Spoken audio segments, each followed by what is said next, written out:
Hello and welcome. It is Monday, November 16th, 2020, and this is Truly News. I am your host, Jason Van Sickle. It is a new day, which always brings a fresh start and a world full of opportunities. So, believe in yourself, remain optimistic, and focus on the positive. As you start this new day, let's begin by increasing your knowledge and expanding your insights with a review of the many fascinating things that are happening in the world as we take a look at today's news. As always, we start with a look at the top news from across the country, and here are the issues that are leading today's news. The United States has passed 11 million cases of COVID and over 240,000 deaths. As the newest wave of infection sweeps across the nation, this time the cases are more widespread. Smaller communities are seeing more cases than in the past, and schools are now being forced to reverse their recent move to in-person classes. The only positive is that the mortality rate continues to fall. In political news, Trump continues to place all of his focus on trying to overturn the election results and maintain power, with no effort or attention being given to address the skyrocketing levels of COVID being experienced across the country. In the meantime, Biden continues to assemble a team to deal with the many issues that he will face as the country's new leader when he takes over in January.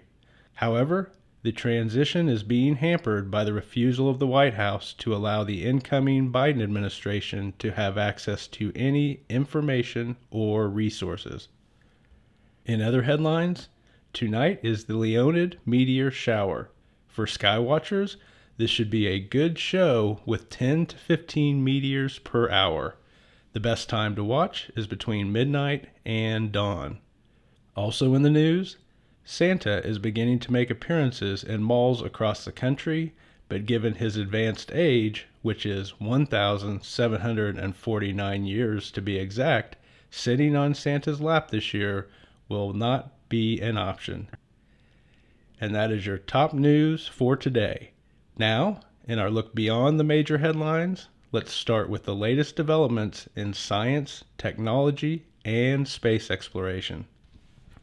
In space news, tree rings include radiocarbon records of distant supernova. A report in this month's International Journal of Astrobiology presents research from the University of Colorado showing that our planet can act like a record of distant events within the universe. One example is elevated carbon-14, or radiocarbon, that can be found in tree rings. Scientists theorize that the rare form of carbon is a record of the radiation that hit Earth when distant stars went supernova.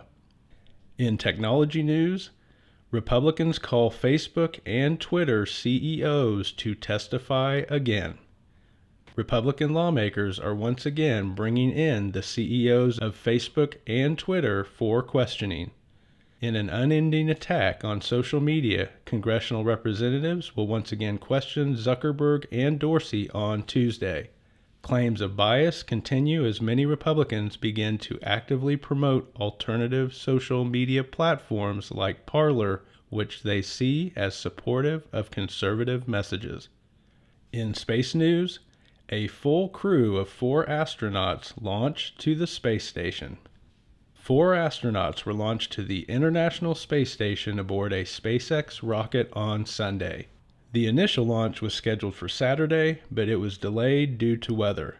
Fortunately, the weather held on Sunday, and the launch was able to proceed without any issues.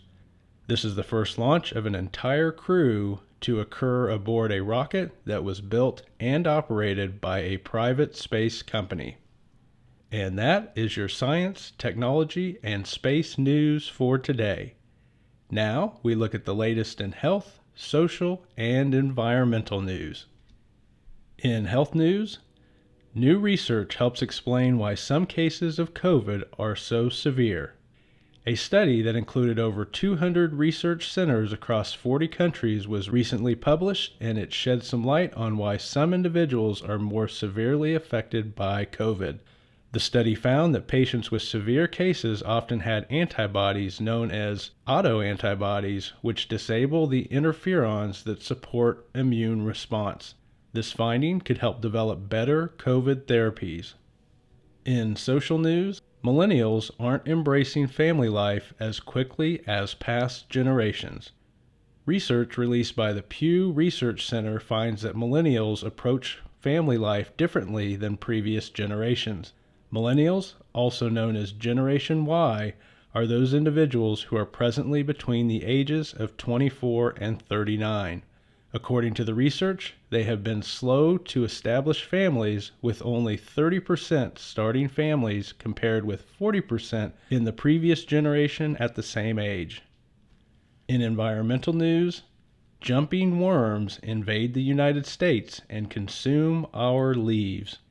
Just when 2020 couldn't get more apocalyptic, researchers are now warning of an invasive jumping worm. Originally from Japan, the worms likely invaded the U.S. 10 years ago by hitching a ride in packaged soil or potted plants. The worms cause damage because they consume the layer of leaves that acts as ground cover for insects and fertilizer for plants, causing a disruption of the ecosystem. And that is your health, social, and environmental news for today. Now it is time for our look at economic and world news. In economic news, home prices rise across the country amid tight supply and low interest rates. According to new data from the National Association of Realtors, the third quarter saw a rise in home prices across the country. It is the first time since 1980 that every area tracked by the National Association of Realtors saw increased home values. Some realtors and economists credit stay-at-home lifestyle changes due to COVID, but the more likely motivator is a tight supply of homes for sale and record low interest rates.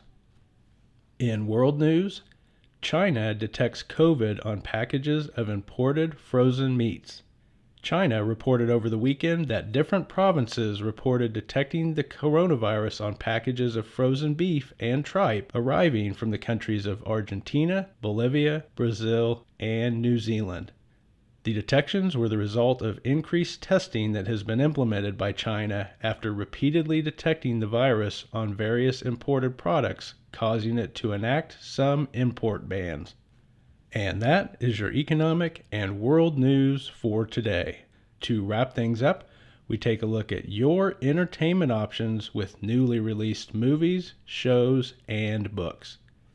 In newly released movies, today's movie is The Dark and the Wicked. On a secluded farm, a man is slowly dying. As his family gathers to mourn, an evil arises. The Dark and the Wicked is now for rent on various services. In newly released shows, today's show is The Crown. This show follows the political rivalries and romance of Queen Elizabeth II. Season 4 of The Crown is now streaming on Netflix. Finally, in newly published books, today's book is White Fragility by Robin DiAngelo. This book is about historical and cultural analyses on what causes defensive moves by white people. This book is presently number 1 on the New York Times paperback nonfiction bestseller list. And that is your entertainment news for today. As always, we end our podcast with Hope for Humanity, stories about the goodness and kindness that people show each other every day. And here is today's story. From Enid, Oklahoma, a community rallies together in a spirit of kindness. On Friday, the United Way of Enid had its annual Day of Kindness, and people from across the community showed up to pitch in. In efforts that helped nonprofits, businesses, and individuals, volunteers helped to clean up the community, deliver groceries, deliver gifts to nursing homes, provide items to the homeless, and much, much more. The day-long event involved dozens of initiatives that were aimed at spreading kindness within the Oklahoma community. Individuals ranging in age from children to grandparents all did their part to show that kindness still exists. And that is your news for November 16th, 2020. Have a wonderful day.